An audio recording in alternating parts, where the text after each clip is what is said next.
Inner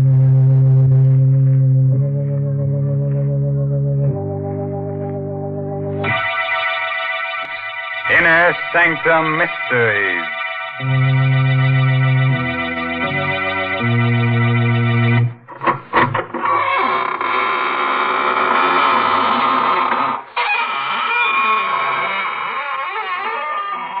Good evening, friends of the Inner Sanctum.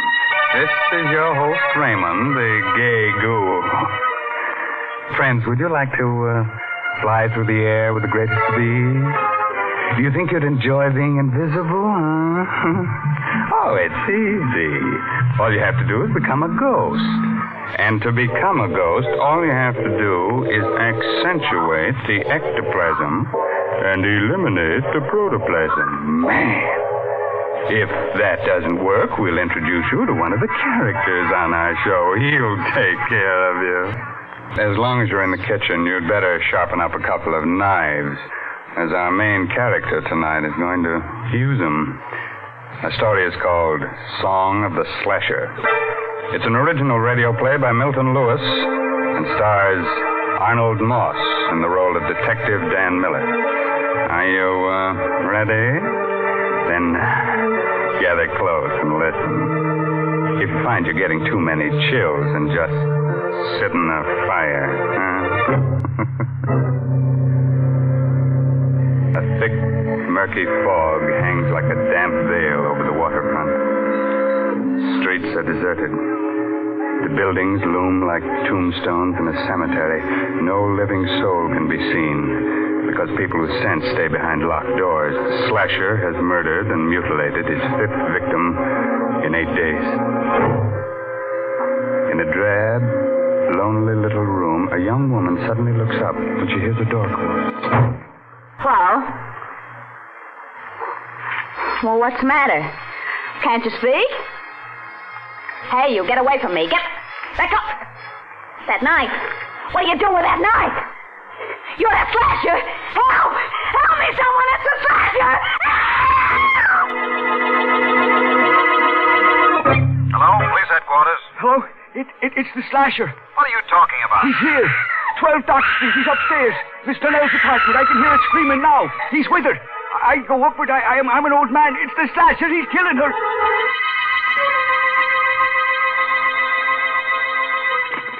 Hello? Sergeant Miller? Speaking. This is Captain Quinn, headquarters. Here's the chance you've been waiting for. The slasher's at 12 Dock Street, right around the corner from you. On my way, Captain. Bye.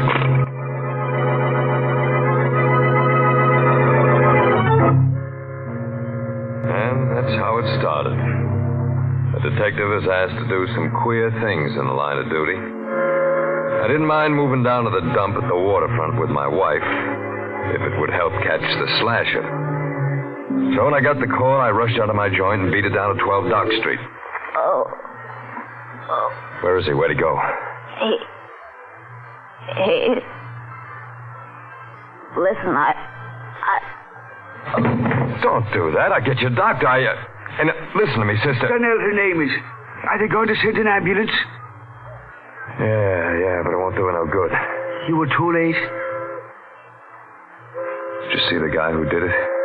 I saw nobody. He can't be far. He was here a minute ago. I heard someone go out the back way. When? A minute ago. Listen. It's coming from that alley down there. Fog's so thick you can't see 2 feet ahead of you. The back way goes into the alley. Well, then it's him. The slasher.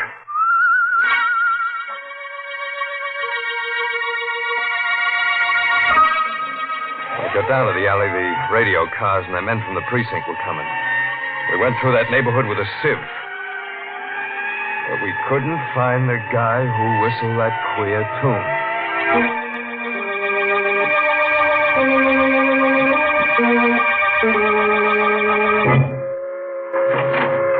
Is that you, Danny? Yeah. Oh. What happened? Oh, you shouldn't have got out of bed, baby. I was worried. He got away. Did he kill another? Yeah, another dame. It wasn't so foggy I could have seen him. That's how close it was. Any clues? No, nothing to speak of. Hey, look, baby, don't you worry about this. You go back and get some sleep. I'm frightened, Danny. That man is somewhere in this neighborhood and us living here. I shouldn't have brought you down here. You're going back to our old place tomorrow. No, I'm not. I don't want you here alone, and I want to stay with you. Shut up. Danny. Listen. You hear that, don't you? That ain't something I'm hearing in my head, is it? Danny, what are you... Answer me. I want to make sure I ain't hearing Well, of things. course I hear it. It's someone whistling, but why are you acting like this? The slasher whistles that tune. Are you sure?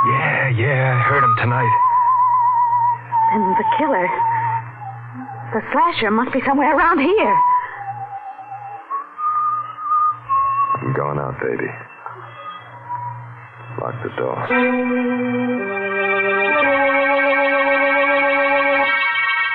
The whistling was somewhere in the building. I listened. Where was it coming from?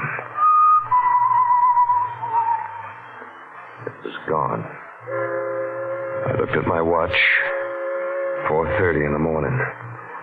I walked down the stairs listening for the whistle. I walked on my toes, listened at the other flats. I didn't hear a thing. I went down into the cellar. There was someone there, all right. Oh? Who's there? It was Sykes, a janitor. I came closer. Oh, it's you, Mr. Miller. Yeah, Mr. Sykes. Hey, what's the matter? You're shaking like you got a fever. You frightened me. Why? I thought you were the slasher. Yeah? He's around here, you know. He might be hiding in these shadows. Might be anywhere. Everybody's afraid of him. Everybody. Yeah, so I hear. What time did you come down here? 4:30, like I do every morning. Why? See any stranger in the building? No, I didn't see anyone. Who lives in the flat below us? Mr. Trevelyan. Reginald Trevelyan. Funny name. He's a funny fella. Never sleeps at night. Wanders around the building whistling to himself. Whistling to himself? Yeah. He writes music or something. He got a piano in his place today. He talks crazy sometimes. Think he's up there now? Yeah, he never sleeps. Here. $20? Yeah, it's for you. Why are you giving this to me? I want you to tell me when Mr. Trevelyan leaves his apartment. Do you get it? Yeah, but why? I ain't paying you $20 to ask questions.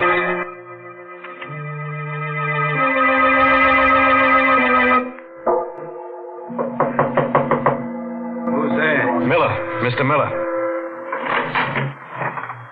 Yes? What is it, Mr. Miller? My wife and I live upstairs. I know it's kind of late, but, can I come in here for a minute? Of course. Hope I'm not disturbing you. No, it's quite all right.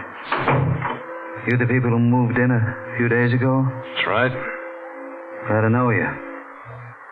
My name is Reginald Trevelyan. Dan Miller's mine.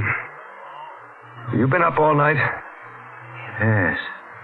Why do you ask? Because maybe you can help me. Someone tried to break into our place at about 4:30 this morning.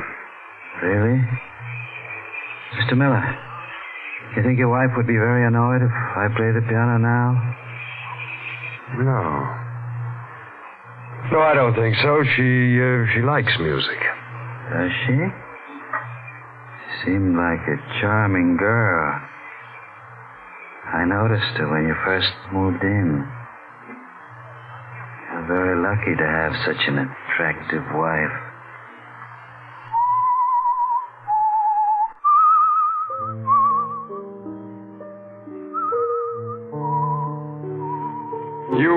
You whistle yourself like that very often?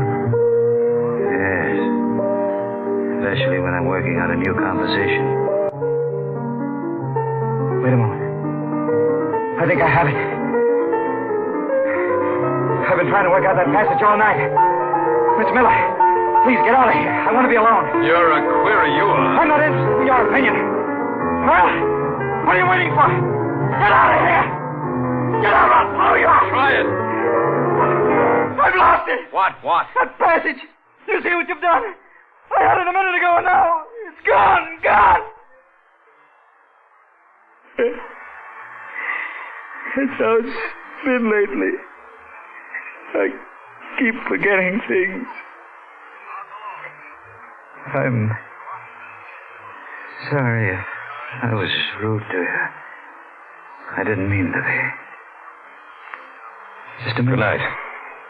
Mr. Miller. Is it really true what it says in the papers about the slasher? That he has the whole neighborhood trembling in terror? Yes. Lovely. Trembling for their miserable little lives. Worried about their dirty little souls. Shivering in fear in their ugly little rat holes. If I knew who the slasher was, I'd embrace him and give him every penny I have. Why? Because I hate them. Because they laugh at me. Because... Good night, Mr. Miller.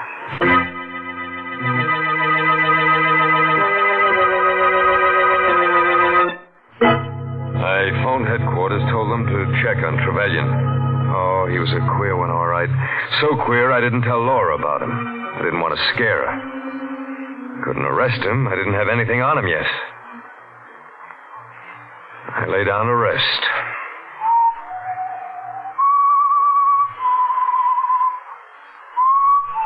Maybe I heard it in my dream. Maybe not. I heard that whistling again. That same tune. I think that's what woke me. I looked around. Laura. She was gone. And the door was open.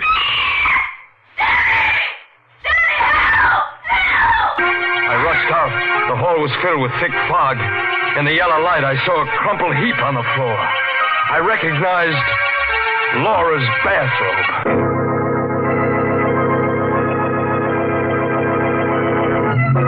Ah, the slasher, that's my boy. He's not the type of low character who goes around murdering his friends and relatives. No, he's so big-hearted he murders anyone. Even people he was never introduced to. He's no snob. And while you're at it, be sure to have an extra hand on hand, because the slasher may want to collect one for a souvenir. Well, we've kept the blood from flowing long enough. On with the murders. Listen as we hear Arnold Moss as Dan Miller finish that story. Laura was alive, in a dead faint. I scooped her up in my arms and rushed her back to our flat. She opened her eyes a few minutes later. Danny. You're okay, baby. He was going to kill me. Yeah. Drink some of this. Thanks. Oh, Danny, it was awful. What happened? Well, you were asleep. I went out to get the milk, and I heard someone whistling. Do you remember what? That same queer melody we heard before, the one the slasher whistled. So I thought I'd help you. Help me? I thought I'd see him. I walked quietly down the hall, and there was no one there. Then I turned the corner. Yeah? I saw the knife gleam. Someone was hiding in the shadows. He grabbed my neck, and I screamed. I screamed, Danny. I screamed so I thought I'd burst my throat, and then it all went flat. Did you see him? No, but I felt his hands on my throat. They were strong hands, fingers like steel, and I... Oh, Danny, I'm sorry. I can't even talk about it. Now, lie down. You'll be all right. But when you think that he's right here, maybe living in this building... Well, he won't be here long. I'm calling headquarters. You know who he is? I got a good idea. Now, just let me get on that phone and... Oh, Danny, maybe that's him. Now, take it easy, kid. Who's there? Right. It's just a janitor, baby. Oh. What do you want? He went out. Trevelyan? Yeah. Okay. Laura, get dressed. I want to get you out of here before the trouble starts. I'll be gone for a few minutes. Where are you going? With Mr. Sykes. You got a key, Sykes? Yeah, but I'll have to go along with you. You can't take anything. You know what this badge means? You a detective? Yeah. Now, let's go. What are you doing here? Looking for the slasher? I'll write you a book about it, pal. Now, here's his joint. Open the door. All right. But you'll have to hurry. He may come back any minute. All I want is enough evidence. I'll take care of him when we get it. The door's open. Come on in. It was 8 in the morning. But it could have been 8 at night. The fog was so thick. I knew this was it. I couldn't take any chances. I had to get all the evidence on him before I nabbed him. And I had to get it without him being wise. What are you looking for? Knives. We know he's got at least 3. I don't see none. Neither do I. Maybe it's a bum steer. I could be wrong. Hey, what's this? Music. He's always writing it. I used to be a choir boy once. They taught me how to read them notes. I wonder if I still can. Why? Because I think this may be a tune I'm looking for.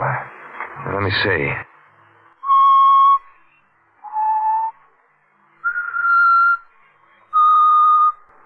That song.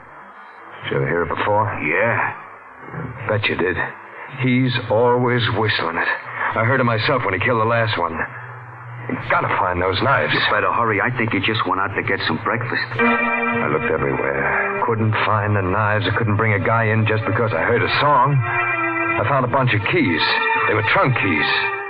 But there was no trunk. I think I hear him coming. Never mind what you think. Where does he keep his trunk? In the storeroom in the cellar. He's always going down there for things. Hold it. That's him. Yeah. Come here. There's room behind this upright piano for both of us. What, the piece to Shut up. Get behind here and hurry.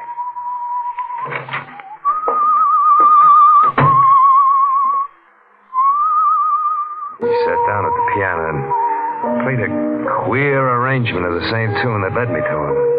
I reached for my gun just in case. Suddenly, I felt the sweat ooze out of me. It was sweat that felt like ice.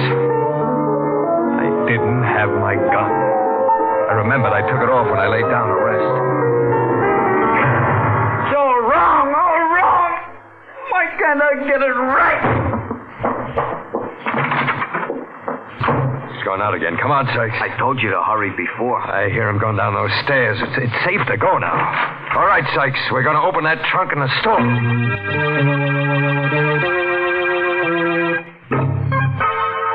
Here's his trunk, Mr. Miller. This key should open it.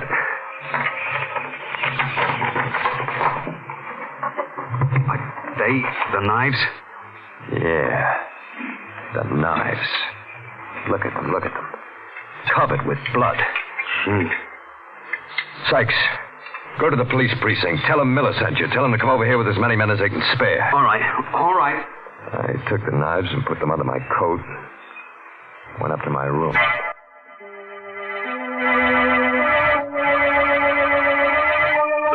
Yes, dear. Yes, I'm leaving. I'll be home I soon. could hear Laura talking on the phone with someone. I opened the door. Oh, of course. I better hang up now. Danny just came in. Goodbye, darling. Who were you talking to? Mother, I'm ready to go. Oh, wait a minute. There's no rush. Listen, Danny. That man at the piano. Sounds like the Slasher song. Yeah. What have you got there? My gun. Come on, baby, we're going. That man playing the piano. Are you sure he's the Slasher? Yeah. Positive. Danny, you're hurting my arm. Oh, I'm sorry. I'm a little nervous. That's his place. Come on in with me. Come in with you. Yeah. I figured out a way to trap him. But Danny, Don't be scared, baby. You'll be okay. Oh. You. Yeah, Mr. Trevelyan. I'd like you to meet my wife. I'm delighted. How do you do? Would you like to hear something? It's a composition I've just completed. I've had a great deal of trouble with it. But I think I've got it right now.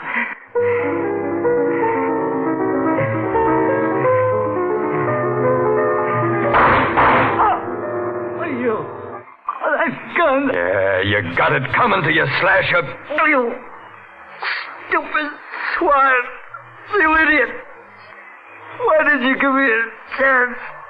My music. Not even written down.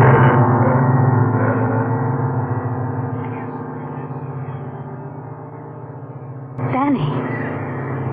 You murdered him. Yeah, Why? you'll find out. What are you going to do with that knife? It's one of his knives. Stand still, Laura. Danny, do with me. In a minute. Danny, what's the matter You with got you? it coming to you, too. Danny! I know who you were talking to on that phone. It wasn't your old lady. What? It was Jerry Boyd, that guy who lives next door, wasn't it? Answer me, wasn't it? No! Lie to me. So this is why you made me come down here with you. You planned this all along. That's right, baby. And that's why I had you insured for $40,000. Oh. You made one bad mistake. You married a smart cookie. You're going to kill me and blame it on the slasher. Yeah. No! Help me, someone help me! Daddy!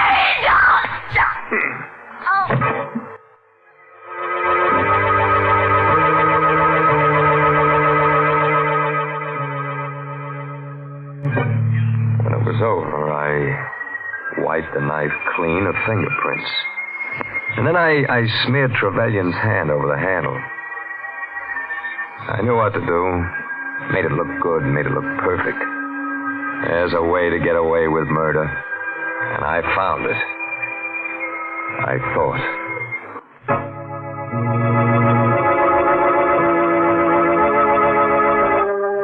Go on with the report, Noah. Well, Captain Quinn, after I sent Sykes to the precinct, I went upstairs for my gun. My wife wasn't there, and got the gun, and I heard a scream. I rushed to his place. I opened the door. I saw Laura. The second I thought I'd pass out. Yeah? He grabbed a knife and come at me, and I shot him and killed him. Oh, Laura. She was insured for $40,000, wasn't she? Yeah. Well, what difference does that make now? A lot of difference, fella. I want you to meet someone. Come in, Sykes. Yes, Captain. Did you hear Detective Miller's report clearly? Yes, sir. Was he telling the truth? No, he lied. What are you talking about? I didn't go to the police when you told me. I hid in the cellar. I saw you go upstairs. I saw you get your wife and go to Trevelyan's place. I listened at the door. I heard you shoot Trevelyan and then murder your wife. Captain, the man's insane. Yes, Miller. A homicidal maniac. I'll take away his coat. You see? He's handcuffed. I don't get it. He's the slasher. He? It's impossible. I told you about that melody. Why, it's still on Trevelyan's piano. Trevelyan copied down that melody after he heard Sykes whistle it. Yeah, I whistled the whole thing for him. But the knives I found in Trevelyan's trunk. I put them there. I knew who you were. Sykes was trying to frame Trevelyan. He's made a complete confession, Miller. But how did you find out When that you asked us to check on Trevelyan, we discovered that he's quite a famous, if eccentric, composer. I checked up on the other people in the building at the same time. I found out that Sykes escaped from the State Institute for the Insane 2 years ago. He's confessed. Yeah. I'm the slasher. Why should Trevelyan become famous for what I'd done? You had a perfect crime all figured out, Miller. But you made one little mistake. You decided the wrong person was the slasher. Even a copper can't pull a perfect one, Miller.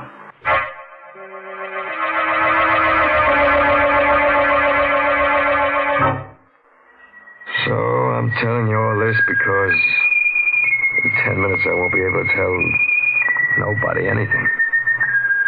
Ever since I made my report, I've been hearing that song in my head. Like somebody whistling it. Soon I won't hear that either.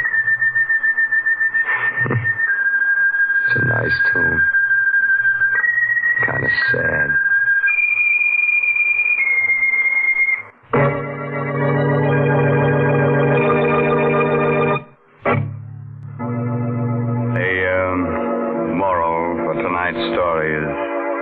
Never quarrel with your wife.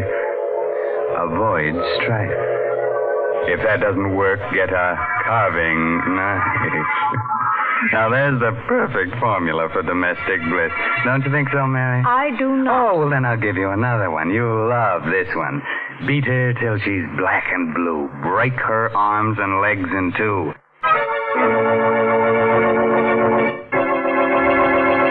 Well, now, if you weren't too cut up by tonight's story, let me tell you about next week's gory little tale.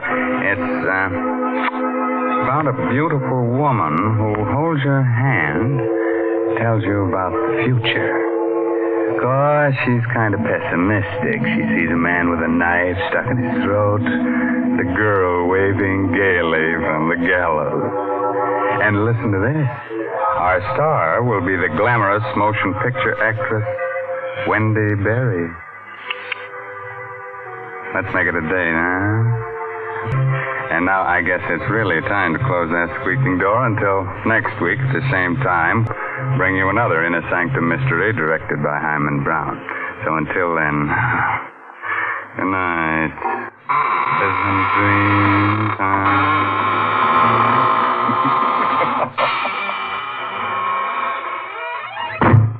This is CBS, the Columbia Broadcasting System.